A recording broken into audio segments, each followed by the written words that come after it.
NRL Fantasy 2025 is back, and we are ready. Biz, we're back. We're back, We're baby. back. We're back. We're back. We're back. Yes. I'm even back in Sydney now. I'm here with Longy, recording at the studio, near the best place in all of Sydney, Parramatta.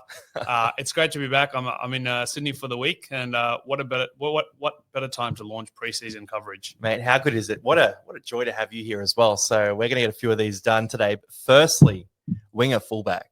Probably the most important position in fantasy last year. The guys who went well absolutely dominated. The guys who fell off were a disaster. We're going to go through the top options today. Our first reactions, the big questions we have on these guys. And I'm going to start us off with Latrell Mitchell. Biz, what do you think of him? Well, he looks so fit. I mean, he's got Wayne Bennett. He's got a point to prove. I thought he was probably the best fullback last year in the game, but it was just such a disrupted season. Like when he was on the field, he was a stud. He had his haters. He always will, no matter how good he plays. But this year, he's coming in at average, price point at 59.7. Now that's pretty hard to stomach, but he scores in every category. He's goal kicker. He's a try scorer, offloader, great passer of the ball, kick meters. South should be much better. I mean, it's not that difficult to be better than they were last year. The only knock I can have on Latrell is that he can have some low games, and if you're spending this much money on him, you need to bank on him to be consistent. But in saying that, there's only upside because the questions around Latrell previously has been his work rate. He's kind of one of the only fullbacks who thrives off 100, 120 meters a game kind of package. If Wayne Bennett comes in, he's looking fit. If he can get that 150, 200, he can be that 60 average. Will he be in my team? It's very tempting. I love Latrell, but at this price point, hard to stomach. I mean, what do you reckon? It's terrifying, right? It's terrifying. 800K. And you see the prices come down for guys like Cleary, Hines, these sorts of players. So there's not a lot of gap there. The teams I've drawn up so far have been a bit light on wing fullback. I'm seeing a lot of value there. Absolutely. Same here. Yeah, I'm sort of thinking I'm probably not going to go with the top gun, but at the same time, you get Latrell, he tears the Dolphins apart round one. You get 80 points out of him, and all of a sudden, the bragging rights you got an He did it last year. Round one. Yeah. Started with a bang, first game up. Well, when's Latrell best? When he's fit. When's he fit? Round one. Yeah. Right. So guys like him, I was going to say the same about Payne Haas before he got hurt, but guys like Latrell, you get on when they're fit, and then you get off when there's origin and when there's injuries around. So I do like the beard as well, but yeah, Latrell, pretty spicy option. Jimmy Tedesco's up next, and my first instinct here with Tedesco is, you know what? We had him last year. We enjoyed the rise. He's now priced accurately. Can we pay this much for James Tedesco? But then on the other side of things, they lose Sam Walker and Keary for at least the first 10 rounds. Then Walker comes back. You mentioned it before. Tedesco could be a goal kicker. Does he eclipse a 60 average? Is there any world where that happens? I mean, it's hard to say. And one longer, you're not giving yourself enough credit. I feel like you're one of the only few people to start with Teddy last year. Everyone was off him. You were an early believer, and it paid off for you. Look, can he average over 60? He has done it in the past. He's had years where he's averaged about 63. I think his record is 63.7 in a full season. But it's hard to see him backing up that kind of scoring. He's not in his prime anymore, let's be real. Like, he's still an excellent player, don't get me wrong. I haven't fallen off Teddy at all. But to average 60 plus as a fullback in fantasy, you need a lot of things to go your way, right? It's not a very heavy base stat position. You generally need to be in a team that's kind of running downhill. Now, I know I just said Latrell had a pretty good year last year and the Souths were not running downhill, but their attacking stats were pretty decent. Like, they weren't completely, devoid of attacking options. So can Teddy beat a 60 average? I'm saying it's possible, probably not likely. Would I back him to do it? I don't think so. I think he can definitely match a 55, but there's not real upside in him. And like you said with Latrell, I think fullback is a position this year you can find value. There's a lot of options, which we'll cover. So I think at the kind of dicey end of his stage of his career, a weakening Roosters team, like this could be the weakest Roosters team we've seen on the park in a while. And a lot of key positions missing. They've lost a lot of the attacking players. Like, just think of, Manu going out the door, and on top of the players you mentioned, the Cheese is going to be out. Like, I know he didn't have the best season. So who's going to play hooker? Is it Connor Watson? Yep. He hasn't played that much there, even though he, had a great year last year. So, there's two sides of the coin there. Either Teddy has to do everything, which is great because he's the type of guy that can run for 300 meters a game. On the flip side, if he's not getting the tries, he's probably only averaging mid to high 40s. So again, I'll pass on Teddy, but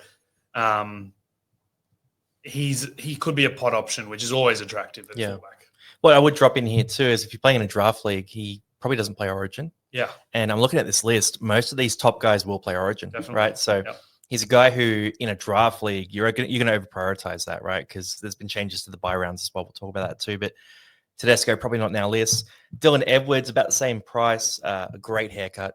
I'll add in there as well. But big bad Dylan Edwards. He had a great year last year, and he did that on the back of no Nathan Cleary quite a bit of the time. So that average was very high when Cleary was out. This year he comes in and there's no Jerome Luai. Does that help him? Does that hinder him? I'm hearing a lot of people talking about, every player at Penrith will benefit from Luai being gone sort of thing because, he won't step in and he did so much with the ball. But they can't all benefit, right? So I personally am not super high on Edwards at all. No, not high on Edwards. I think this is kind of his fantasy peak. He has elite work rate. His work rate... I feel like this is one of those takes that's going to be thrown at my face at the end of the year. But his work rate can't get any higher. And I think he benefited from a lot of goal kicking last year while Cleary's out. And I'm not off the belief that Luai being out suddenly helps a lot of these backs because they had a lot of touches. Like Edwards gets a lot of touches. He gets a lot of meters from the back. He's not an elite playmaking fullback. He's a ball runner. He is, one of the, if not the best fullback in the game right now. But it's not coming off his dynamic passing game. It's not like Ponga, he's throwing bullet cutouts frequently. I think Edwards is going to kind of output the same as last year, like maybe some natural improvement as he kind of keeps staying in his prime, but then he's going to lose the goals. So, again, I think as a keeper at the fullback spot, will he finish in the top 3? I think there's a good chance he does. So if you just want someone you're going to keep all season, I think it's worth considering. But on the flip side, he's going to play Origin most likely, so you probably don't want him all season. So I think if you're picking a guy who you're banking on a 55 average most of the year and you don't want to trade them out, Teddy's probably a better option because he's unlikely to make the Origin team. Yep, I agree with that completely. Ponga's up next, same price point, 730K. And with Kalen Ponga, it's a good run of fixtures to start the year. Got Tigers round 1 who could be anything. Kalen Ponga's had periods of 60-plus averages. He's priced at 54. He seems to be past his durability issues. Newcastle may not run a halves pairing this year, from what I'm hearing. Like they might just ditch the position altogether. So Kellen Ponga's going to be playing. He's the playmaker, basically, right? Yeah, so he's the 1, 6, 7, and 9 almost. He's doing everything, right? So Kellen Ponga, round 1, he's fit, good run of fixtures. I can see the appeal of this one. And what is worse than watching Ponga tear it up when you don't own him? Right. Yeah, not much worse than that. I would say that it's a bit of a chuckle when you said, can average 60, price at 54. I feel like that's a story. If you look at his every season, he ends up with a 55 average, but in your head, you see him as a 60 player, but just things like concussions or, the year he played a bit of 5'8", he just kind of ends at 54, 55. And I do think he's a 60-point player, but just historically, he's played long enough. He just always ends up there. I mean, players can make that leap, right? So Latrell, the previous, I think it's 4 years before last year, he was between 52 and 54, something like that, like super consistent. He made the jump to 60. So Ponga could do it. But yeah, you're right. He does often on slide off, but you don't need him to average that for the whole year. No. You just need the test. So like Eli Katoa last year, who I started with, he was a high 50s average when I had him. I got rid of him. He ended up being about a 52 average. Yeah. Right? So you just need that run of games. But Ponga's a guy who, if you like him, you like him. Jaden Campbell, similar price point. And this is kind of outrageous, right? To think of. I don't know what to say here because Jaden Campbell, right? The range of outcomes is that he comes in and averages 35. Yeah. And he's a total plotter. Yeah. Comes in and he's transcendent and averages 70 this year or anything in between that. And I don't think it matters that much who his halves partner is because he's not a big kick meter guy anyway. He's just going to get his hands on the ball, and how effective is he with the ball when he's running that ball, right? So how effective are the Titans? One thing that does excite me is they get Tino back and they got RCG coming in as well. So that forward pack is looking really, really good. Can Jaden Campbell convert on that? Would you be willing to pay the same price as a Ponga, Dylan Edwards? That's the big question. He's eligible for half and wing fullback. Probably doesn't help that much. We like a lot of the halves. Yeah. I don't know about this one. I mean, I like him a bit more for draft leagues, but then you've got the injury concerns to think about too. Yep. Is he on your radar at all? Look, he's the type of player that he doesn't fill you with confidence on the base stats, but he just scores in categories and he can score big. He is the type of player you can just see having that Tommy Turbo 2021 or 2020 season, where you just everything goes right. And maybe it's not 100 average, but it's a 70, 80, like you said, because he's a downhill runner as well. Like if he's in form, he can score very well. We saw that last year. I think he's traditionally been a 35-point player and 40-point player, and he comes out averaging 54. I'm kind of glad I don't have to think about it, because with the bye round one, you're not putting 720K up on your bench. The poddiest pod, though, right? Yeah, but you know what? I mean, we'll talk about Keanu Keeney when you get to him. But if I think of if I'm wanting to take a pod at wing fullback position, I think personally I'd take Keeney. Yeah. And look, just if you look at the names we've just spoken about, and then the names to come in, Tommy Turbo and Reece Walsh. Yeah. Are you really going to pick Jaden Campbell at that same price point? Like, you'd have to be pretty brave. Now, I'm not saying it's right or wrong. I'm just saying you have to be brave. And it can definitely work out. But I think, once we kind of get to the end of this category, we should go through and rank them potentially. But I don't know if I'm the highest on Jaden in that list, and the round one bye just makes it easier for me. If your goal this year is to win fantasy, though, you're looking for something that's different to everyone else. Absolutely. Right? This is different. I'm not saying it's good, but this is different. It's different. And I'm biased for the different, right? It worked pretty well for you last year. You came out of the blocks hot. Guys like Eli Katoa and Teddy that just had great runs to start. So, it could work out. I don't know if I could do it. It's a bit too expensive. If he was down towards sort of 650, like Scotty Drinkwater, for example, I like him in that category. Yeah. Turbo, you mentioned just then. I think we're both on the same page with Turbo. So we like Turbo as a player, but as a fantasy producer, he's just not consistent. You need transcendent runs of form. Do you think Manly are going to be that team this year? Are they going to be in the top 4? Basically, it's the question. And for me, it's not enough of a yes for me to buy Turbo.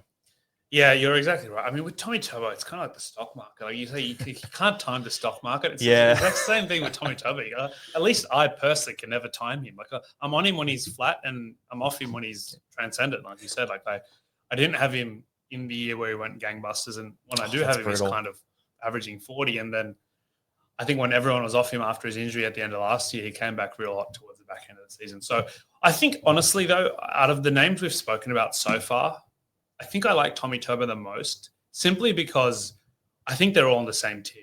I think Latrell's slightly ahead of the others, but Teddy, Edwards, Ponga, Campbell, and Turbo, I think are all the same level to me, and Tommy's the cheapest of them all. See, I see Ponga. You see Ponga a bit of a step above. Yeah, just with the fixtures, I like them. Yeah. I like Bradman Best as well. We'll talk about him in the centers. Yeah. But I just think Newcastle in general, they're going to lean on those outside backs, and Ponga's got a bit to prove. Yeah. So, but yeah, no. Yeah, no, look, now that you've said that, I've probably got Ponga slightly higher. Maybe it's a tier 1A, tier 1B category. I convinced you. But yeah, look, I do like owning Ponga. Yeah. You're a Ponga guy, man. I'm a Ponga guy because I don't like, he's a fun guy to own in your team. He's fun to watch. He is good. I'd say just love watching the footwork. Yeah. So it's hard to go past. Yeah, he's all class. Yeah. Reece Walsh, another one that's fun to watch. Now, Walsh is one of those guys who he can enter halftime on -3 points and finish the game on 87. Or vice versa. Or vice versa. Yeah. Hopefully not. Yeah, that'd be bad. Yeah. But with Walsh, it's interesting. There's a lot of changes to Brisbane, right? So I'm not really going to talk about Walsh as much, more focus on Brisbane. They bring in Ben Hunt. They lose Ezra Mam for the first 9 rounds. They potentially run Moser as their starting hooker. So looking at that first 9 rounds, you've got a very dominant, mature halves pairing in Ben Hunt, Adam Reynolds. Is that good for Walsh? If they gel, it's fantastic for Walsh. If they don't gel, it's going to be really clunky and terrible for Walsh. So I see the upside here. The other thing with Walsh is he's probably not playing Origin this year. They're probably picking Ponga. That would be my guess. Yeah, it's a hard one. At this stage, I'm probably not too focused on Origin. But like Reece Walsh is that talent. He's still so young. Right? He's the youngest of these guys. He's going to have a season where he averages 60. Now, it's about when do you think that is? And I think, I think having Ben Hunt there over Ezra Mam will reduce his kick meters and things like that. But I think he'll still touch the ball equally. I'm trying to think, will that lead to better opportunities? I'm not sure, because I think Mam is better than people give credit for. Like just his footwork and speed opens up space. Hunt's a comp Hunt is leader the same- yeah. on try assists. No, I agree. many Yeah, years. Hunt is very good as well. Yeah. So how much of an upgrade, I'm not sure, but I think Walsh is in for a big year. He's 1 year more mature. He's kind of entering the prime fullback stage now. Yep. Look, I want a reason to own Reece Walsh, similar to Pong. I just love owning him, love watching him play. Yep. He can score a 90-meter try, 100-meter try. In fact, I honestly feel like he thrives on that category, like long-distance try. Yeah. And Broncos are in tune for a bounce back. And, you know, with Madge at coach, I wonder how that impacts him. Madge is the kind of guy, I think I like Cobbo this year because Cobbo's always had the attacking stats, but he hasn't had the discipline or the consistency. And Madge is a coach that thrives on, you know, bringing out the best in consistency and lowering error rates, etc. So I could see Walsh. He's definitely the conversation for finishing as the best fullback this year. Big call. It is a big call. I think he can get there. Will he get there? I think, you know, I think if I wanted to start a gun fullback this year, I said Turbo was my guy in that category. I think Walsh is a category below historically, but I think this year, ignoring the past, I think Walsh steps into the absolute elites. So this is interesting because we're liking different guys here. Yeah. Right. Well, there's so many good fullbacks. Yeah. So many good fullbacks. And same this, but the same guys you like, halves. I don't like. Yeah. It's week 1 of preseason, right? Yeah. So I mean, it'll we can't change. always do that. Yeah. We can't always do that. That's Never going to be always interesting. change. I reckon this year what we should do in the content is we make some bets. Yeah. Like, you know, so we each pick a guy at each position and we sort of watch their progress across the year. Yeah, we should. That would be cool. We should also do a 1v1 weekly like Newcastle on our teams. We could do a pick a roster sort of thing each week, or like one for each position. That's cool. But one thing with Walsh I will add is, and this is a lesson that you learn every year in fantasy. I think everyone forgets it in the preseason. Is a guy like Walsh or Scotty Drinkwater or, you know, a lot of these players at some point in the year they're usually about 100k discounted, or more. So with Walsh at 700k, 50 average, he could easily have a little run of games where he averages sort of 35 points, drops down in price. I like him as a guy I'm going to eye off when he's a bit cheaper. I wouldn't pay full price for Walsh. I want a bit more consistency out of my guys. So I'm probably not jumping on, but I can totally see the leap, the development in his game, and Brisbane being a bit better this year. Now, Zach Lomax, obviously, let's just quickly nail this. Signing of the year. Great value, 650k over 4 years. Best winger and best center in the comp. We're gonna call that. We're Parramatta fans, by the way, if you're new. So Zachy Lomax is a 50 average. He scored a lot more tries last year than he has in previous years, and that 50 average is a bit higher than what he normally puts out. He moves back to center most likely, which is a bit unfortunate because the wing on Parramatta is actually quite lucrative. So I mean, I don't think you can start with him. He's very durable and he has the dual position. So in a draft league, if he slides a bit, I don't mind him as a consistency play. But I think you're going to say the same thing. He doesn't have the upside of any of these guys that we've talked about so far. No, I think, you know, when you're playing center or wing, 50 is really your ceiling. Like, very rarely do you unless see you're Herbie. I can't wait to talk about Herbie. He's crazy. Yeah. Look, I think Lomax being back at center, I think there's a few more mouths to feed in the Parramatta back line. You know, with a new fullback this year, whoever ends up playing there, I know everyone's Harniongi, but you know, there's no guarantee he's playing fullback. So there's going to be some rust there regardless. You know, Gutherson's been there for about 10 years. They've had continuity at the back there. So in terms of getting good ball from the fullback, that remains to be seen. But Lomax is the type of guy who I wonder if they'll use him a bit attacking on the wing and center. Like maybe when he's rucking it up, when he's finishing plays, he might line up at center, but then he's an aerial threat. So they might kind of isolate him one-on-one on the wing off a chip kick or a bomb. So I think exactly right. Like he's going to play Origin most likely. Dual position is great, but this is the one. I know we're talking about fullbacks, but I think when you've got dual position and you're available at center, you want to put the best players at center because center's generally the weaker position. But this year I actually like the centers, and we'll have centers in a different episode. But look, I can't do Zach Lomax this year as much as I'd like to. Fair play. I mean, we'll find a draft league and we'll bring him into that so we can have our little para bias. Trey Fuller, obviously not. He's not going to be the starter there. Scotty Drinkwater. Now, there's talk that Drinkwater could be the goal kicker at the Cowboys. I'm not high on the Cowboys at all this year. I think they're a cheeky spoon contender this year, and I know it's a bit outrageous, but Miles' blood about to boil. oh, he hates it. He hates it. Yeah. But so I just think that goal kicking, is it worth as much as it has been in previous years? Probably not in my mind. But then you've got the increased responsibility because they lose Townsend. Yeah.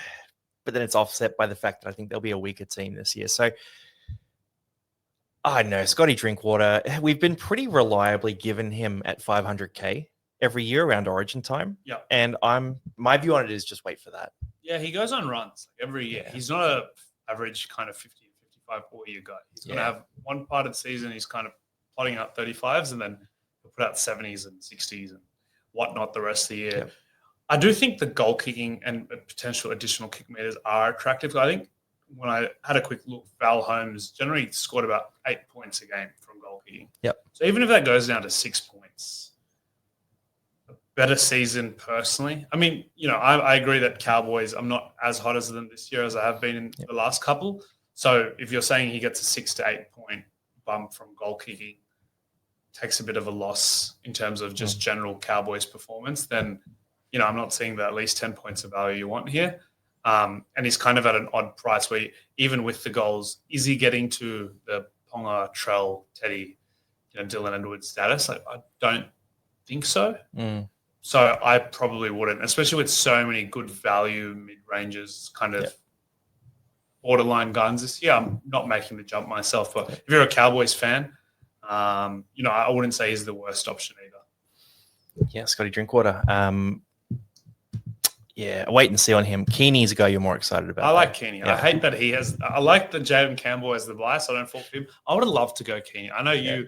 I don't know about you because you've kind of owned him at the. Do you want to give you the numbers? You give us the numbers. I'm going to make up the numbers right now. But Keeney averaged like 7 points in my team, and outside of my team, averaged about 96. Yeah. So I'll let you know before round 1 if I pick up Keeney. Yeah.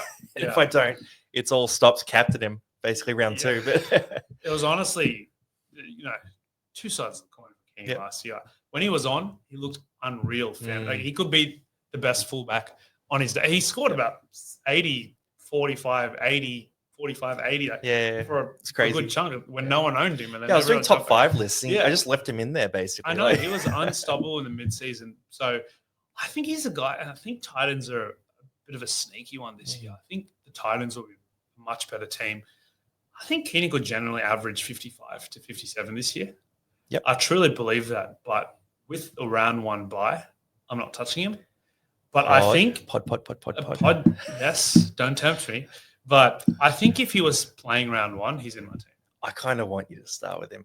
And look, don't do this because I did say my goal for the year was to have more pods. Yeah, and your pods normally pay off too. So I'm just too cowardly to choose them after. Look, we're a month out. We're a month out from the season, so you got time. I think that you have to have a couple of these guys. They're just really different owners, but Keeney for you.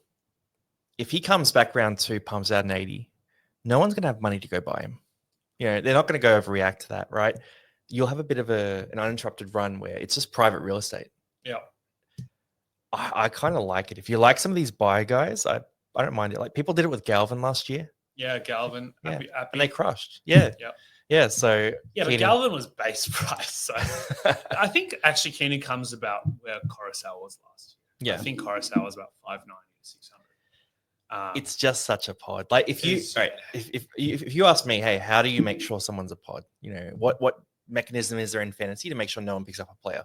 It's a round 1 buy. Yeah. So if you were high on Keeney and then you saw the round 1 buy, I'd personally be excited about it. I mean, I hate him as a fantasy player, as a fantasy player, not as a real player. But he's the stuff of nightmares for me. But yeah, well, it's giving me confidence you're not owning him to start the year. So he could average 100. Yeah. And I wouldn't buy him again. I'm too upset. I'm leaning against it now, but for the fun of it, I might. Yeah, he's behind Phil Sami in my rankings, but stop it. Tommy Talau. Also, we got to do a video on who the next Tommy Talau is because we turned him into a god, so we have to find another player. Yeah. Maybe Ben Trebojevic or something. Yeah. This is a kid-friendly show. Jacob Carraz. Yeah. Jacob Carraz. I think this is really straightforward. Carraz is super solid, super reliable, won't play Origin, dual position. He's a safe tradesman-like pick, doesn't have the upside. So you're paying for what you get. is my view. Yeah, I think this year, dual position is great. I think he doesn't really have that much upside. Maybe a couple of points. I think he could play Origin this year. I know New South Wales is a stacked back line, but he is a good player. And he's getting better every time, and the Dogs are on the way up. And if there's an injury, they want young blood. He's a meter eater as well. Yeah, no. If Toe is out, he's a good replacement. He for seems Toe. like the type that could thrive in the arena, and I'm a big fan of Kraz. I love the fact that he does the hard yak, but he can do the flashy stuff too. Likes to offload. Sometimes maybe he pushes it a bit too much, but he's a maturing player, right? He's still young. So, look, I'm not saying he will play Origin, but I wouldn't definitively rule it out. But I don't think anyone would really be staying on this. Yeah. Okay. Well, a bit early to worry about Origin anyway. It's round 12. Toe, that's his Origin competition there. He goes on runs where he's really good. He's a guy I'd wanted to discount, is my answer there. Yeah, I think he's the type of player, kind of like you talked about earlier, where some of these fullbacks do have a couple of lean games and you can pick them up for cheaper. Or I think, he's a great player. He's probably one of the best and most consistent wing fullbacks. But at price and the players we've mentioned, I'm probably passing on him. If he kind of, he's also definitively going to play Origin. So, I think that's an easy pass. Easy. And then we'll move a bit quicker through some of these guys here. So, Gutho. Intentionally, okay, I thought you were going to say, are you intentionally skipping Gutho because we don't want to talk about him? I mean, Gutho could be value. So, Gutho has in the past averaged quite well. Gutho dominated without Moses at Parramatta. Now, he's going to a Dragons team that doesn't have halves. Yep. So they've got two amazing hookers for some reason in Cook and Little, but they're running Flanagan and Ilias in the halves. So Gutho could take on more responsibility there. It's a pod that could pay off, and it's 1.1% ownership. That's crazy. I'll be interested to see who kicks goals for them with Lomax gone. Is it Flanagan? Is it Gutho? Flano's a pretty good goal kicker. Yeah, he's a pretty good goal kicker. And actually that makes Flano interesting because I think last year was very passive half. I mean, this is not the halves video, so we'll talk about it separately. But I think, you're right. Like Gutho, he's also the marquee signing. Like I know he's older, but they've gone out and got him when no one else wanted to show that faith, and they've made him a co-captain with Cookie. I think they'll put in as much as it. And, when you buy these kind of players at the end of their career, you're not trying to preserve their career anymore. You've given him a big contract. You're going to play him. You're going to give him the ball as much as he can handle. He's a warrior. I think he'll get through it. I think he does have more to give. I know a lot of Para fans that might have been on the, park that he just kind of needs a shot. He's kind of injecting his knees just to get on the field every game. But he's got more to give, but he's already priced at 43. I don't know if Dragons are necessarily a significantly better team attacking wise than Para was. I think, last year Para was garbage, but but he's been better without Moses. He's been better without Moses. But so when Para a bit dodgy, that's when he's done well. He's got Val Holmes out there too. Palazzo was playing like a monster. What would you want him to average to buy him at this price? Like surely 50 plus. I think 50, yeah. You think he can fit 50? He's averaged 60 without Moses in the past. Right? There's a lot of ifs. I'm not getting on, but in a draft league at that 42 price point, there's a lot of trash around that price point, right? Yeah. So in a draft league, I'd reach for Gutho 100%. In a classic team, I'm not going to do it. Do you think he can last the whole season with his knees? I think so. You think they'll play Sloan in there and ease him off here and there, even if it's he's just kind of coasting on the wing for a game? No. So I think Sloan and Gutho and Flanagan is the coach actually. Are diametrically opposed. I think Gutho is the perfect player for Flano. Yeah. And I think Flano is going to want him steering the ship. And I think the other part of this is we've seen when Gutho misses games how bad our defensive line is at Parramatta. He talks, right? Yeah, he's great. Yeah, and they want to talk. They're going to need to defend well. Yeah, the team they have. So like I said, that was just kind of making the argument. Like I don't think they've bought him there to kind of ease his last couple of years. They'll push him. So I wasn't planning to hype him in this video, but just thinking about it, I'm actually kind of liking it. Nickel Clockstad, nah. Hamaso. Got to find some base stats. Yeah, I know players take the leap, but he kind of took the leap from 35 to 45. I don't know if he's got a 55 in him. No, I agree with that. Ruben Garrick. I don't mind. I mean, when he was at centre and he played 80 minutes last year, he did average 49. So he's not 43 average there that he's priced at. He just keeps getting concussed early and things like that. That kind of hurt his average. But 20% owned. Dual position. I would, if I did pick him, I'd pick him in the centres.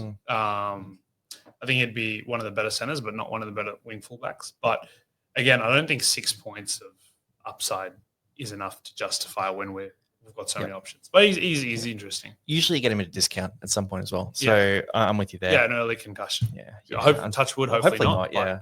Or he's just a bloody anything. weapon, man. At center. Yeah, I love his work rate. I love the the strength, the physicality. But like he did it follow up like 100 with like a 10-point score once or something. So that 104 was great though. Yeah, I bought him that week. Yeah, what did he follow up with the 19 or something? I can't remember, but it was like that's your outside backs. Yeah, that's outside backs. Speaking of opposing scores, didn't Dom Young last year have like 107 and then like 15 the next week? Something like that. It was I swear it was like a -10 or something. It wasn't like he had that as well. Yeah, the send off. It was crazy. I mean, I wonder what it. I haven't run the math, but it'd be interesting to see what his average is without that game where that send off. Was that last year or the year before? Last year. It was last year. But it was really soon after a massive game. as well. Yeah. So I'm a Dom Young truther generally, but you don't pay full price for a guy like Dom Young. Yeah, especially in a Roosters team that's kind of looking much weaker this year. So I think we can skip on. Slide past. I'm going to move through a few here. So Mulatalo, he's just a winger. He'll go up and down through the year. Come on, man. Show some respect to the wingers.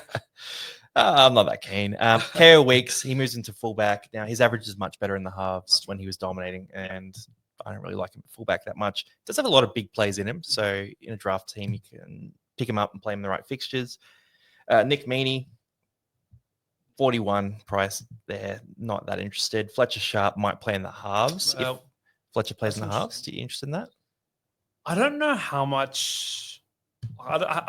It's hard for me to tell what kind of half he'll be. Is he going to be like an Ezra Mam type half, where it's just picks and chooses support play is fantastic. fantastic. Support play is really good, or is he going to? The thing is, Ezra Mam's next to a very dominant half in Adam Reynolds, but Fletcher Sharp is not next to a dominant half. Like there's no guarantee. Tyson Gamble, maybe. Yeah. So Gamble, Hastings, they don't like Hastings. Crossland. Yeah. They don't deserve to, bookmark 600 kick meters a game. Yeah. Kicking games aren't good enough to justify that. So there's a chance Fletcher Sharp at least takes half of it. You're making a case of Ponga here. That's what I'm making. Ponga, I think, will do a lot more kicking this year for sure. I think I'll see how Sharp plays in preseason. If he's kind of taken a few kicks, if he's just solely running 10, 15 times a game, because he's not going to score 4 tries a game very often from 6. Yeah. Right? So you've got to kind of evaluate the base stats. Like he'll be a very interesting preseason watch. I do like it because we've seen the explosive athleticism, and that generally can translate well to fantasy points, but not necessarily. Yeah. So I want to see his role in preseason. He's quick though. He can hit a hole. So I'm not into it at all from a data perspective or a logic perspective. But what keeps running in my head is I'm imagining him sweeping to the left, Kalen Ponga out the back, Braden Best hitting a short ball line, and all of that being good. Like every single bit of that being good, right? So you can see that, right? Even Dylan Lucas is there; he's fantastic as well. I love Dylan Lucas. Yeah, they've got a nice attacking pair of edges. So problem is at 7. Who's giving him the ball? Maybe they just play the old Parramatta 2009 style, and he's the Daniel Mortimer, but with more speed. Yeah, I mean, look, he could be like a Ezra Mam, he could be like a Kane Elgie, or he can be a Dylan Brown. Like if he runs a lot and he tackles a lot, he might tackle a lot. Like we haven't really seen much stats. Like he might make 25 tackles a game, and he might be a sneaky good defender. So I think the real answer from us both though is probably better in real life than fantasy. Agree. Yeah, not a bad guy to stash in a draft league though, because it's a dice roll, right? Cobbo's up next, and you got thoughts on Cobbo, so I'll throw him to you. I like Cobbo. I think the talent is fantastic. I think he's got the attacking upside to average 50, 55. My knock on is he's very error prone. And I think this is the right coach to kind of hopefully take him out of that, or, just making a lot of errors in the game. Maybe that'll mean a bit more tightening, a few more less attacking stats, or it was a bit more ball control focused and just tucking it in, taking some, meters up the middle. But additional work rate's always good. I like the dual position here. This is the problem. This year is like any other year, I think I'd be pretty high on Cobbo, but this year I think with the centers available, I think there's, this year you can go back to the old and loved second rowers and lock forwards in the centers this year, which is my strategy. So I wouldn't go Cobbo myself, but he's a guy with the right fixtures up the start, could start with a few 60s in your backs, and you're significantly ahead. Oh, you can have a pop game. Yeah. 100%. Yeah. And again, you bring Ben Hunt in. Yeah.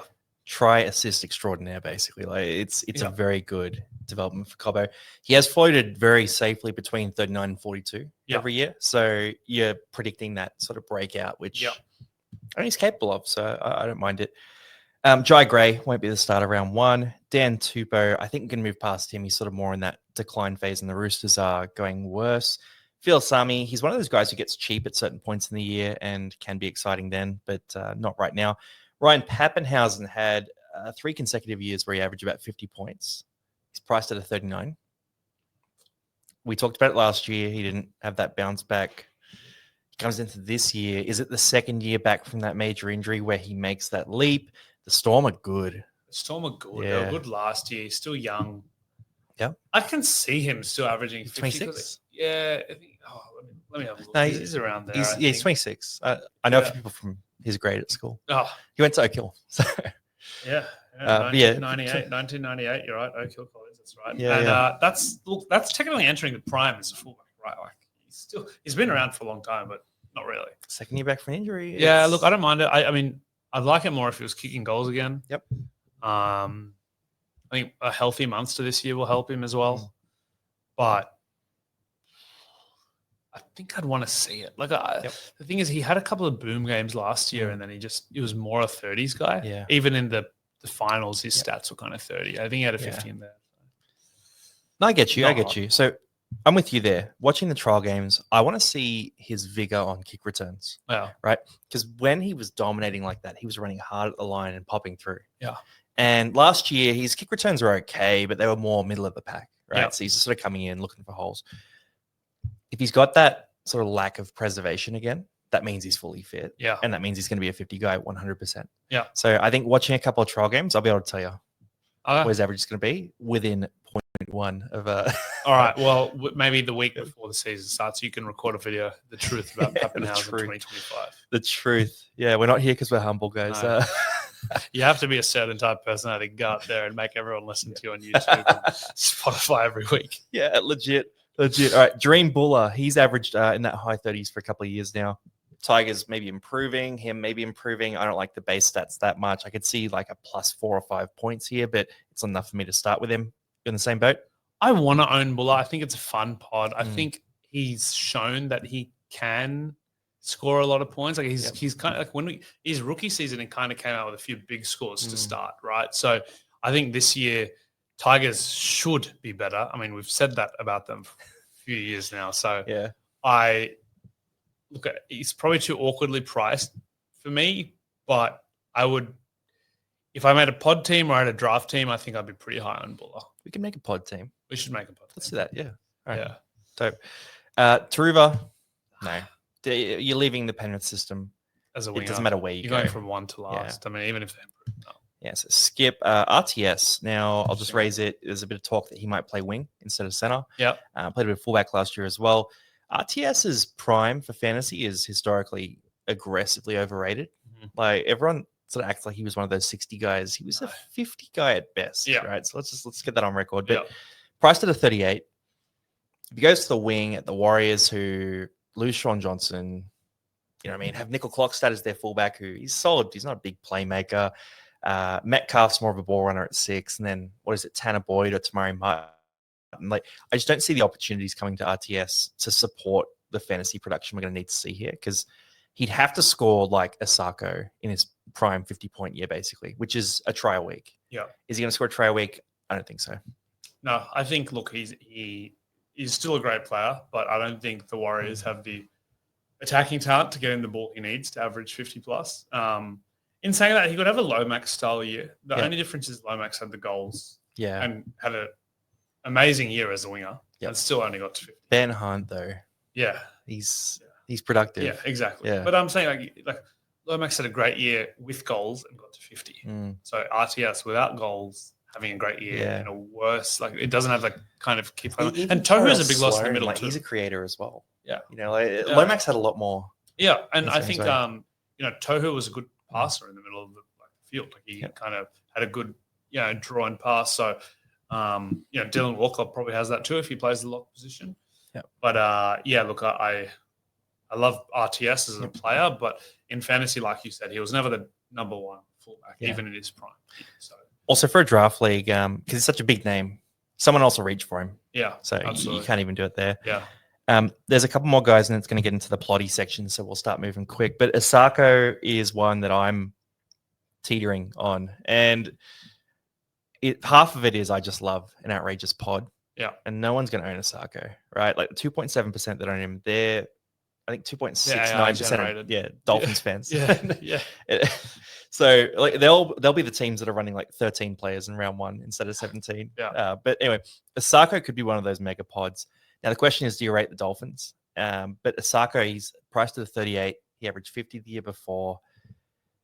It's just insane try scoring production. I like the Dolphins backline a lot. But where does he play? Does he play outside of Herbie, who's a bit of a vacuum? You need to see all that. I'm open to Asako, basically, is my answer to this, but I just need a bit more information. Yeah, look, I'm not a huge believer in wingers backing up 50-point seasons too often. Like, I think if you look at guys, I mean, Brian Doe has done it. Yep.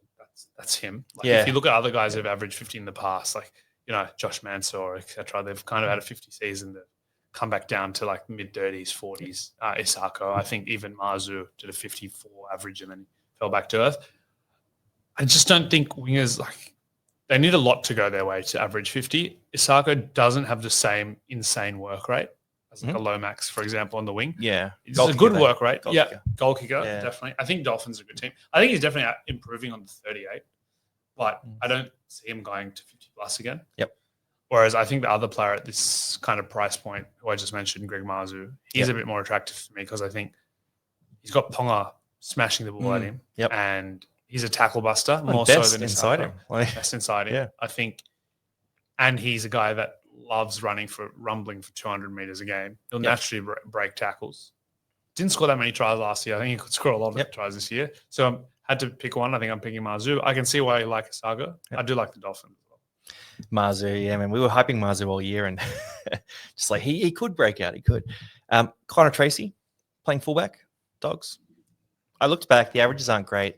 I wanted to try and find a narrative in the data that I just couldn't find. So it's a lot of 30s kind of stuff. Yeah. He's had those big games where he's gone. Like, what was that big game last year? He scored, was it 90, 95, something like that? When I watch him play, like, he looks like the type to be a really good fantasy scorer. He looks kind of elusive. He looks kind of like Dylan Edwards. That's why. Yeah, he kind of runs like Dylan Edwards too. Yeah. But look, he finally took over as the fullback last year. Finally kind of broke out of the utility role that he's kind of been pigeonholed as. I think he played really well in real life, but I think not much of a role change or upgrade expected this year. And given his utility value, like any given week, if Bulldogs aren't playing too well, you can go back to center or wing. So. I mean, I think it's unlikely, but maybe there's that leap though, because he hasn't played a lot of first grade fullbacks. So maybe he has that second year leap. Yeah. And I'll give credit. I was watching one of Jamie's shows, and he was talking about Tracy. Yeah. And he just sort of made a pretty good case. I'm not a big believer, but I can see the 5 points of value there. Again, in a draft league, he's reliable, doesn't play Origin. Yeah. So he could be solid. I'm going to pound through a few guys here because I think Murray Talangi, no. Braden Burns, no. Ali Leotawa, maybe, but he's pretty expensive now. But he's got a bit of talent. If the Warriors were looking like a bit of a better team, I think we'd look at that. Also, just stop me if any of these guys are ones you want to talk about. But Schiller, if Schiller got a run at Newcastle, I actually don't mind him as a real life player. I just don't think he's a big fantasy producer. Jarrell Skelton at 500K. It's not a lot of juice in the squeeze there at 500. I'm disappointed he came in at 500 because I was expecting to start with him this season. Anything below 400, but at 500K, he's kind of already priced it. You got to love the Tigers. You got to love the Tigers. Yeah. I do like Skelton as a fantasy player. I think he's a big tackle buster, big meter eater, has like the kind of tools, but it doesn't probably have, at least I am yet to see where all these tries are going to come from to take him to a 45, 50 average.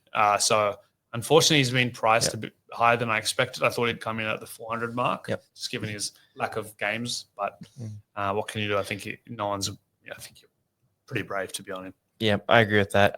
Don't mind him as a draft pickup. He'll be solid. But love the talent. We both love the talent. We've spoken about him a lot on it. Yeah, so that's Skelton. Sloan won't be starting round 1 most likely. Yeah. Sione Katoa, Dean Mariner, very try-dependent. Jojo Fafita had some random massive games. Mariner, actually, before we Okay. skip over him. Rumors are that he's going to swap with Cobbo this year, play at Cobbo to wing. Does that increase his work rate? Does that give him a bit more tackles? He's not a big tackler, less like open field running opportunity. Yep. Would you consider it?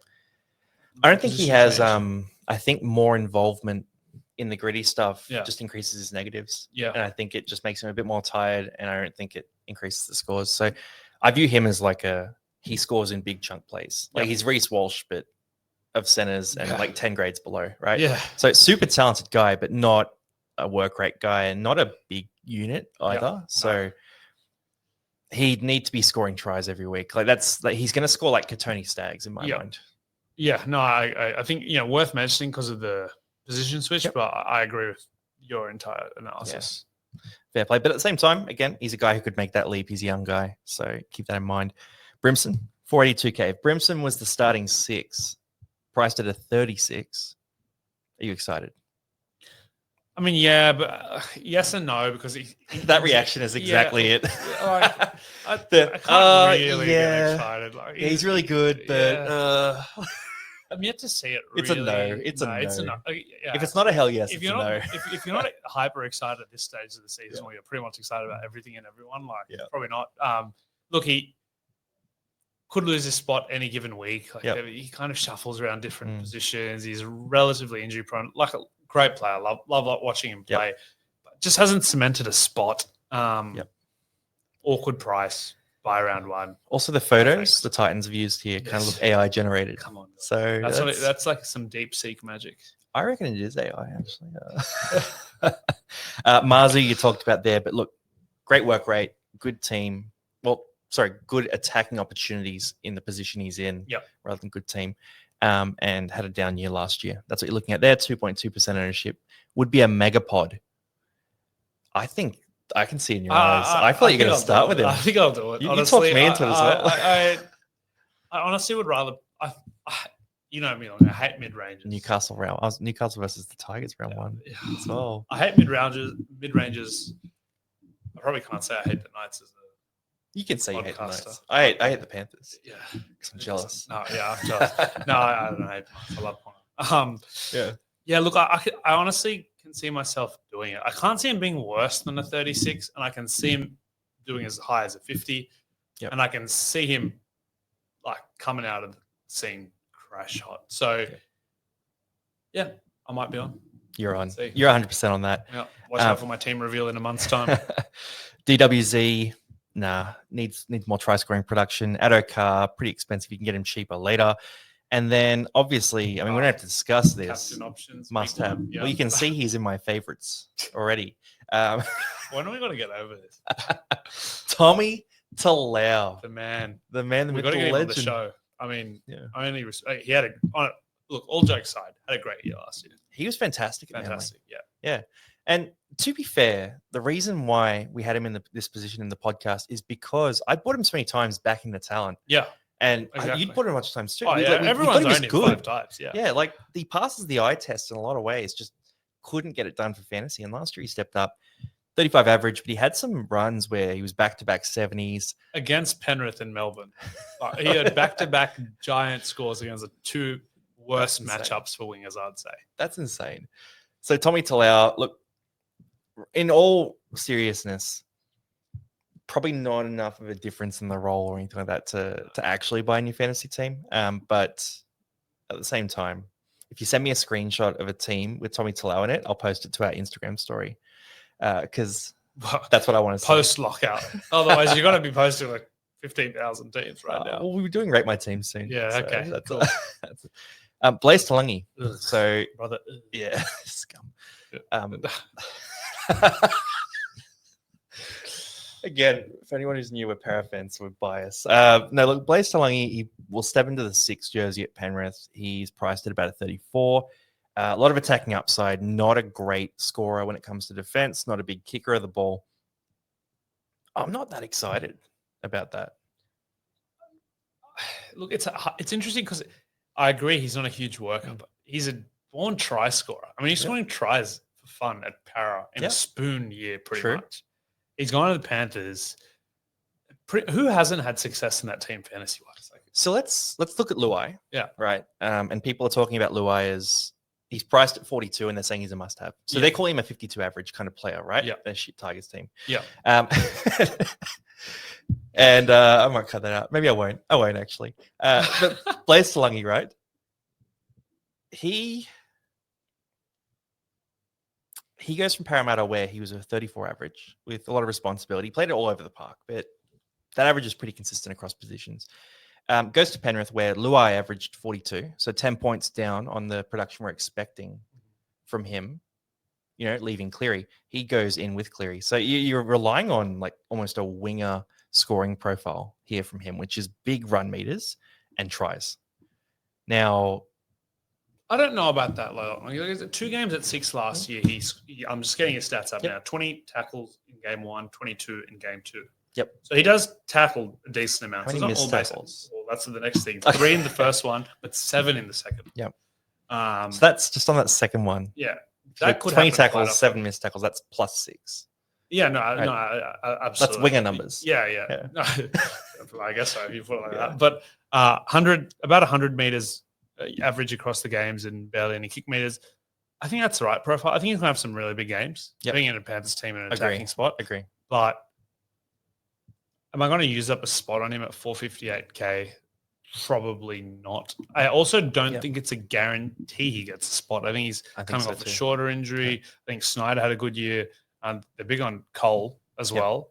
Obviously, they've come out aggressively to buy him. Mm-hmm. So obviously going to use him in some way. But he's still like very young. So it might not be immediately. I think Panthers are a very well-run club. Yep. Obviously, winning 4 in a row. So they're not going to rush him if they don't need to. So they've got the players they can plug in. Look, I'm probably not on Blaze myself, but he is interesting. What I'll counter with, though, because we both sort of said similar things here, I'll counter with how painful would it be watching him score a hat-trick for Penrith in round 1 against Cronulla, and you don't own him, and you could have got him for 458K, and the wing fullback you got did nothing. You're starting with Mark, I can't even pronounce his last name, Nakwe. Oh, yeah. No, Marky Mark is what everyone just calls him. Yeah, so you start with him instead, right? I think it's 350K. Yep. And he plays on a Roosters team that maybe struggles, scores you 17 points, and everyone else has Blaze Talangi who scores 86 points with a hat trick. And on that side of things, I almost think if he's popular, you have to do it. You can't anti-pod Blaze Talangi at Penrith. He's 12.8% owned now. He's starting in Vegas. We saw how good the attacking stats were in Vegas last year, and we'll talk about that. Especially for the quick players, the quick players. Astro, like just fast-paced, a lot of energy in Vegas. Yeah, it could happen, honestly. Like against the Sharks, who aren't the most renowned defensive team at times. Mm-hmm. He'll be eager to impress if he does win that 6. They've a lot of hype about him moving over to Penrith. It's a big if. It's a big if. So let's keep an eye on that. I think we need to see trial form. That's really the big thing. Stone Street, no go. Tuapiki won't start. Jordan Rapana. Every year I think about this. I think you this is the year I don't. You do love a Rapana. Rapana is one of those guys who just goes on a run every now and then. I don't know why he doesn't have a photo in fantasy. Come on, he's been playing for 30 years. Jesus. So, is that a Tombstone Grey as well? Man, next time you talk to Paulie, get him on it, man. I I need the photos. I need the headshots. 0.1% ownership. Don't do it. Don't do it. I'm going to move past it, but I'm going to think about it. No, you're not. Xavier Coates, not enough base stats. Pargo won't start. Atkinson won't start. Fairlongo won't start. Warbrick, you could make a case he might make a leap, but actually a 32 average for a big unit like him playing Parramatta round 1. Although our wings are going to be better this year. I feel like we generally do. Recently, we've done okay against the Storm. Yeah. I mean, they give us a flogging here and there, but who doesn't? But no, I think Warbrick's the guy who's like 10 points one game, 70 the other with like 6 line break. Yeah. To be fair, look, I'm just thinking back to the game where they had Kelma Tulangi at centre last year where Isaac Tango, had like 7 line breaks against him. It's possible. Yeah. Draft league guy you could take a shot on. Simonson as well. He had some good scores towards the back end before his injury. He's pretty solid at centre. Yeah, if he plays centre. No, it'll be Lomax and Yeah. Penasini. So And also coming back off injury, I'm not liking it as much. Cam Pereira, not enough base, but at some point I think he makes some sort of leap. Tolu Kola, everyone talks about him every year as a leap guy. I just needs to be a I fullback. don't see it. Amazing at fullback. Yeah. Oh yeah. Saab, no. Tuipulotu, you could make a case for if you really like the Dragons. He had some big scores, but too expensive. I'm going to just slide down the list here now, actually, because these guys probably don't warrant talk. Ravalawa, maybe. Yeah, I think just case. on that, like skipping back, we don't have to talk about him for long, but just worth noting, I think Jack Bostock is training at centre, apparently. That could be interesting. I don't think we have much of a sample size of him playing there. But, in one of my first – I do like keeping an eye out for the guys going from wing to centre, because I remember one of my first season fantasy, one of my best pods was Sean Kenny-Dowell going from wing to centre. Yep. And that's a throwback. But that's an OG, man. That's an OG. But his average improved like 20 points. So, we've even seen it some other players more recently, like Garrick, etc., going from like mid-30s to high 40s. Could be worth keeping on. If he plays a trial and he's making 20 tackles at centre, I think the profile, the athleticism, like the height, the strength, they're all there. But loses a lot of tries. Loses a ton of tries. Yeah, that's the concern, because he's a try-scoring machine. Junior Tupou might be the guy who steps onto the wing there. I actually quite like this. I like him. Yeah. I think he could be good. But it requires Avarillo to play in the halves. That's which I don't know if it's a certainty for round one. No. And I also don't know if it's a certainty to be stuck with going forward. No. It's a very I think there's going to be a lot of chop and change. Yeah. But Junior Tupou, 0.3% owned, 362K, comes from the Tigers, where they weren't really supporting wingers that well in previous years. I think that'll change this year. But yeah, Tupes is a guy who's on my watch list. Johnston is very cheap, but even at his prime, he wasn't a big fantasy producer. Probably doesn't start the season either. Yongi. So Yongi average, actually, thanks to Lockie who gave me the stats here. So Yongi averaged about 40 when he started at fullback and reserve grade for Penrith. Yeah. To give you a comparison, Keanu Keeney averaged 55 in Queensland Cup, which is what we were saying last year in the preseason. Queensland Cup's a little bit of an easier comp. I've heard from people who know these things, but Yongi's a guy who he steps into the Parramatta fullback spot. We've seen Hayne dominate there. We've seen Gutherson dominate there. It's a good place to be. So I'd forecast him as like a 40-ish average in first grade.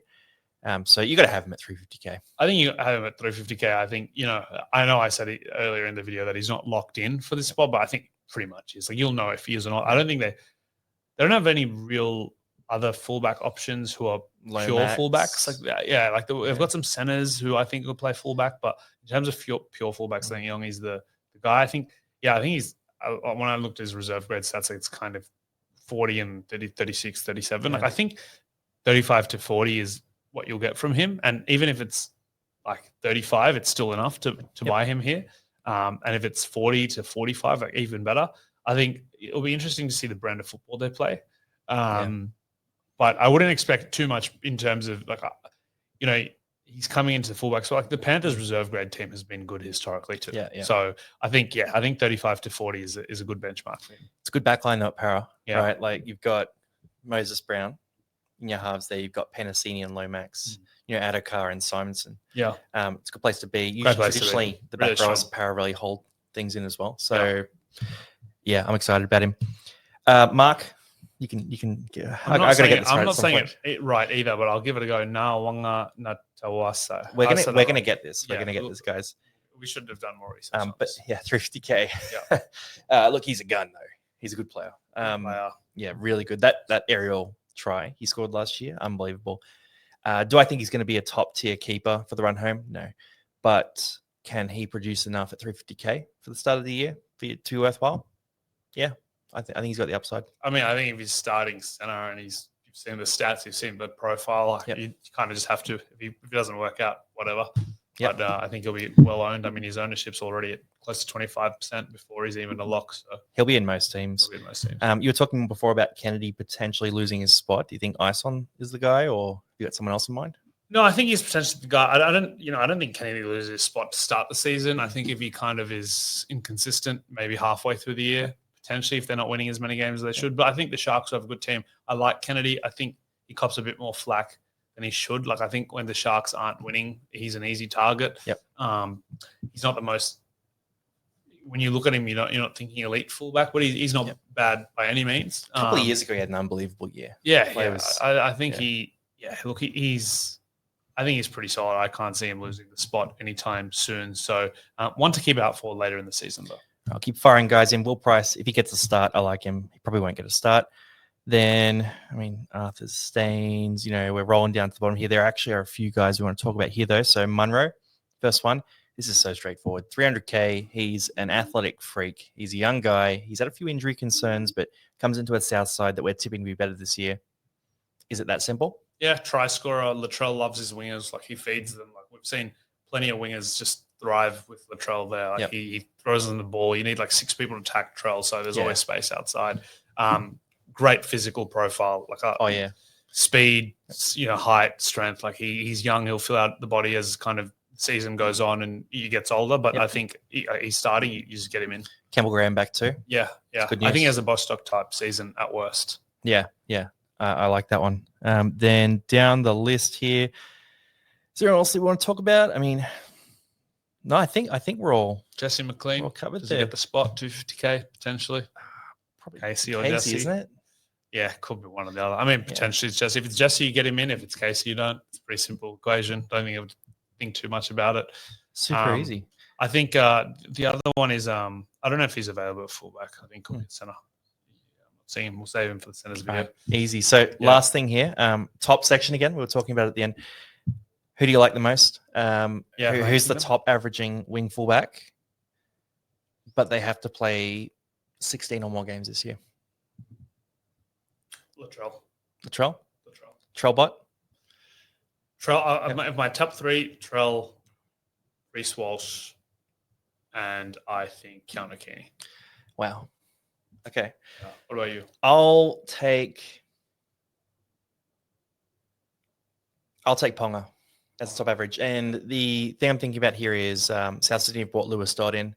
I think Latrell will do a bit less kicking this year. Yep. He's looking a bit leaner. So, I think Bennett will have him focusing on a bit more of that off the ball kind of stuff. Better positioning defensively. Yeah. So it'll be a little bit less. It's still like he was a highlight reel last year, right? I think they're going to wind back a little bit of the highlight reel and just to sort of say, hey, try to play like Gutho in his prime a bit, It's changing his whole style. But yeah, I get that. You get what I'm saying there. So I'm going to go Ponga as that top average. I just think it's the year that it comes together for Ponga. Yeah. I love the back line. I love Bradman Best for the same reason. Yeah, I think that's it. And if I had to ask you, who's the best fullback you're going to start with in the season? Who's the most expensive player you're willing to gamble on? Right now, I've got no one above 500K. Ooh, as it stands, that was just my first run. Yeah. If I was going to get one, I'm probably going Ponga for the Tigers matchup round 1. Yeah, I think I agree on the Tigers matchup round 1. But I think at this stage, if it's not Ponga for me, if it's not Turbo for me, I think Marzu will be the most expensive I'm willing to go. Oh, yeah. I think there's some value this year. So we're going Knights. All right. Let's load up on the Knights. Anyway, guys, you heard it here first. The Newcastle are going to win the comp this year. We're back, baby. We're back. Thank you guys for jumping on. We're going to do every position. We're going to do a bunch of other videos too. So if you're pumped for fantasy, let us know in the comment what pod you're going for this year. If you've got a pod that you've got in mind and you want us to have a look at it, we'll let you know what we think. We're going to say yes because we like pods. We love pods. And this year we're also getting our Reddit presence launched. So if you want to share your thoughts on our Reddit channel and, we'll do some AMAs and live Q&A. I'd love to see all the pods this year. I think fullback is a great position for pods this year. Yep. We'll drop the Reddit link, first link in the description there. Catch ya.